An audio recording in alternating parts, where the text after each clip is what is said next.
नमस्कार दोस्तों, आप हमारा नया कार्यक्रम अर्थ सुन रहे हैं मेरे यानी सौरभ राज जैन के साथ सिर्फ और सिर्फ 92.7 बिग एफएम पर। और आज के हमारे दो विषय हैं प्रेम और घृणा। तो पहले प्रेम पर बात करते हैं। प्रेम यानी स्नेह, लगाव, चाहत, अनेक नाम हैं इस भावना के। हम सब किसी ना किसी से प्रेम करते हैं, माता पिता से, प्रेयसी से या पत्नी से, संतानों से, परिवार या मित्रों से। माता पिता से हमें सुरक्षा प्राप्त होती है, पत्नी या प्रेयसी से आधार प्राप्त होता है, संतानों से अभिमान और परिवार तथा मित्रों से संतोष मिलता है।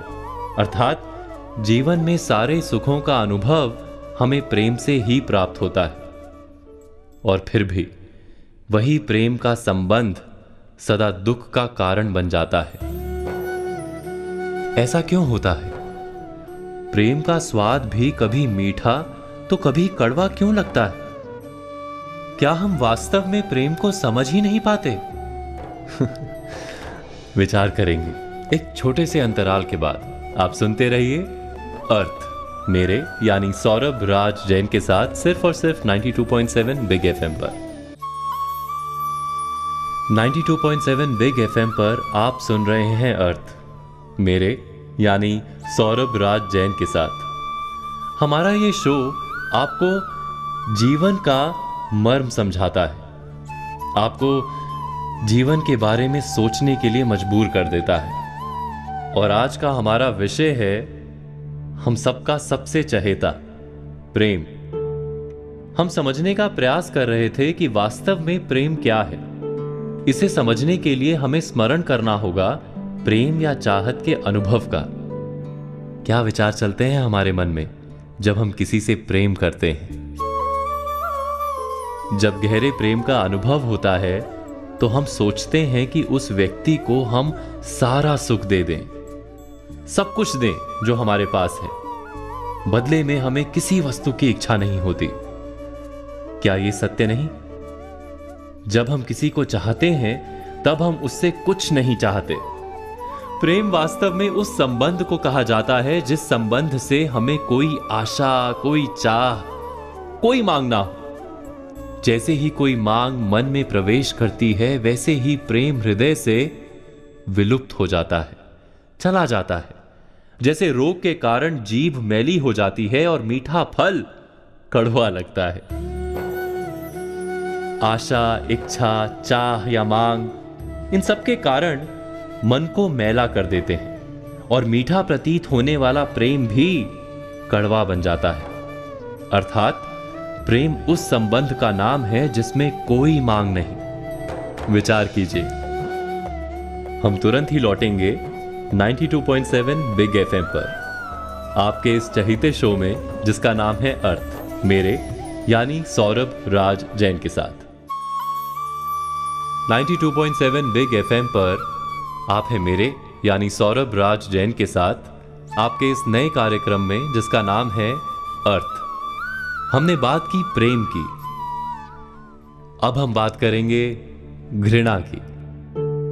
प्रेम की बात करते ही साथ विचार आता है घृणा का। घृणा का अनुभव किसने नहीं किया? किसी व्यक्ति का नाम सुनते ही मन में कड़वाहट आ जाए, हमारे अंतर में इच्छा जागे कि उस व्यक्ति का सर्वनाश हो। वही तो घृणा है ना? उसी व्यक्ति ने हमारे प्रेम को ठुकराया, हमारी कोई संपत्ति चुराई अथवा कारोबार में हमें धोखा दिया। ऐसे कई कारण भी हम सोच लेते हैं। लेकिन क्या वास्तव में किसी के कार्य का हमारी घृणा से कोई संबंध है? विचार कीजिए। एक धर्म के मानने वालों को दूसरे धर्म के मानने वालों के प्रति घृणा होती है। वहां तो किसी ने दूसरे को सीधा नुकसान नहीं पहुंचाया।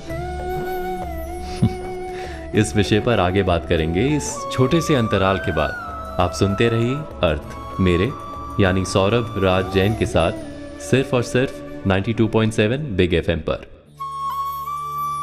मित्रों, आप सुन रहे हैं अर्थ मेरे यानी सौरभ राज जैन के साथ सिर्फ 92.7 बिग एफएम पर। और हम बात कर रहे थे घृणा पर। हमारे मन में किसी के लिए घृणा क्यों जन्म लेती है?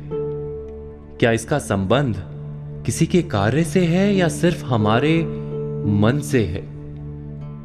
विश्व के सारे धर्म तो प्रेम और शांति का संदेश देते हैं, है ना? वास्तव में जब कोई प्रेम संबंध तोड़ता है तो हमें डर लगता है कि हम जी नहीं पाएंगे। कोई कारोबार में धोखा देता है तब हमें डर लगता है कि हम गरीब हो जाएंगे। किसी दूसरे धर्म के मानने वाले को जब मिलते हैं तो हमें भय लगता है कि हमारी श्रद्धा डगमगा ना जाए। अर्थात हमारी घृणा का संबंध किसी की मान्यता अथवा कार्य से नहीं जुड़ा है, वो केवल हमारे हृदय के भय अथवा डर से जुड़ा है। जिसके हृदय से डर चला जाता है, जो पूरी तरह निर्भय हो जाता है, वो किसी से भी घृणा कर ही नहीं सकता। और डर के पार जाना अनिवार्य है, क्योंकि डर वो दीमक है जो मनुष्य की आत्मा को खा जाता है। इस सब पर आप चिंतन, मनन, विचार अवश्य कीजिएगा। मैं आपसे फिर से मिलूंगा कल इस नए कार्यक्रम जिसका नाम है अर्थ, सिर्फ और सिर्फ 92.7 बिग एफएम पर। नमस्कार दोस्तों, 92.7 बिग एफएम पर आपका स्वागत है हमारे इस नए शो में जिसका नाम है अर्थ। आशा करता हूं कि आपको हमारा ये शो पसंद आ रहा होगा। आज के हमारे दो विषय हैं, प्रभाव और असफलता। समाज में हर कोई अपने प्रभाव के बढ़ने या घटने को लेकर सजग सावधान रहता है। जाने अनजाने हर कोई सोच में रहता है कि मेरा प्रभाव कायम रहे, मैं जो कहूं वही बात अंतिम हो, मेरा हर कथन हर हाल में माना जाए, अर्थात मेरी सत्ता बनी रहे और मेरा प्रभाव बना रहे।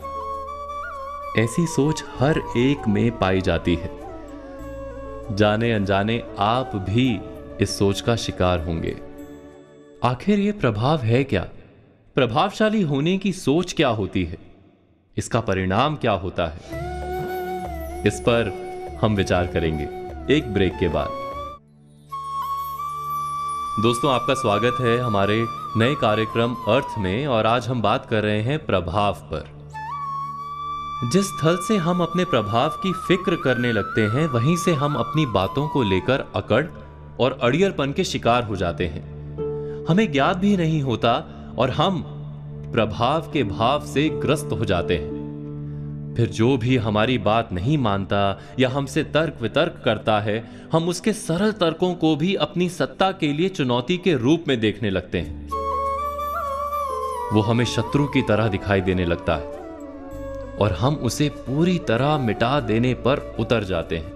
दिन रात उस व्यक्ति के पतन की योजना बनाने लगते हैं। अपने प्रभाव का एक ऐसा परिणाम सामने आता है जिसकी हमने कभी कल्पना भी नहीं की होती। अपने प्रभाव की रक्षा में हम कभी कभी बहुत ही खराब तरीके से अपना बुरा प्रभाव छोड़ने लगते हैं। अपने प्रभाव के लिए अति जागरूक होना एक तरह से हमको एक जागरूक, सचेत हिंसक में बदल देता है।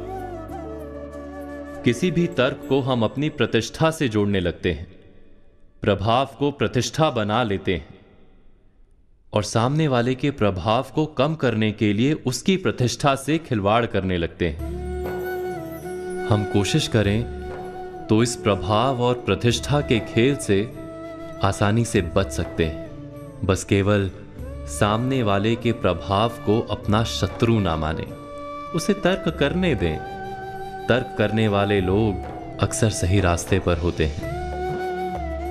हाँ हाँ हाँ करने वाले से 100 गुना कारगर होते हैं। हमने बात तो की प्रभाव की, अब हम बात करेंगे असफलता पर, लेकिन एक छोटे से ब्रेक के बाद। आप सुनिए कुछ गाने अर्थ पर, मेरे यानी सौरभ राज जैन के साथ, सिर्फ और सिर्फ 92.7 बिग एफएम पर। दोस्तों, आप सभी का स्वागत है अर्थ में 92.7 बिग एफएम पर, मेरे यानी सौरभ राज जैन के साथ। ब्रेक से पहले हमने बात की प्रभाव पर और अब हम बात करेंगे असफलता पर। हमें अपने प्रत्येक कार्य का कोई फल प्राप्त करने की आशा होती है ना? जब वो फल नहीं मिलता और कार्य अधूरा छोड़ना पड़ता है तो उसे हम असफलता कहते हैं। किंतु असफलता का वास्तव में अर्थ क्या है? हम सब ने कहानी सुनी है कि बार बार गिरने पर भी मकड़ी अपना जाला बुनने की मेहनत करती है, इसीलिए वो सफल होती है। किंतु मेहनत तो हम भी करते हैं, फिर भी कई बार हम असफल होते हैं। तो वास्तव में मकड़ी हमें सिखाती क्या है? इस पर हम विचार करेंगे एक छोटे से ब्रेक के बाद। आप सुनिए कुछ गाने अर्थ पर। मैं सौरभ राज जैन मिलूंगा आपसे यहीं 92.7 बिग एफएम पर। दोस्तों, आप सभी का स्वागत है अर्थ में 92.7 बिग एफएम पर, मेरे यानी सौरभ राज जैन के साथ। दोस्तों, बात हो रही थी एक छोटी सी मकड़ी हमें क्या सिखाती है इस पर।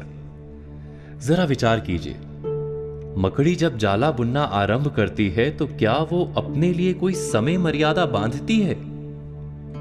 यदि एक दिन में जाला बन ना पाए तो क्या निराश होकर जीवन का त्याग कर देती है? नहीं, मकड़ी समय के साथ शर्त नहीं लगाती। आरंभ किया हुआ कार्य जब तक पूर्ण नहीं होता तब तक वो प्रयास करती रहती है। इसी कारण से मकड़ी कभी असफल नहीं होती। विचार कीजिए, केवल 10 कदम में पर्वत की चोटी पर पहुंचने की शर्त लगा लें तो हम अवश्य 11वें कदम पर स्वयं को असफल मानेंगे ना?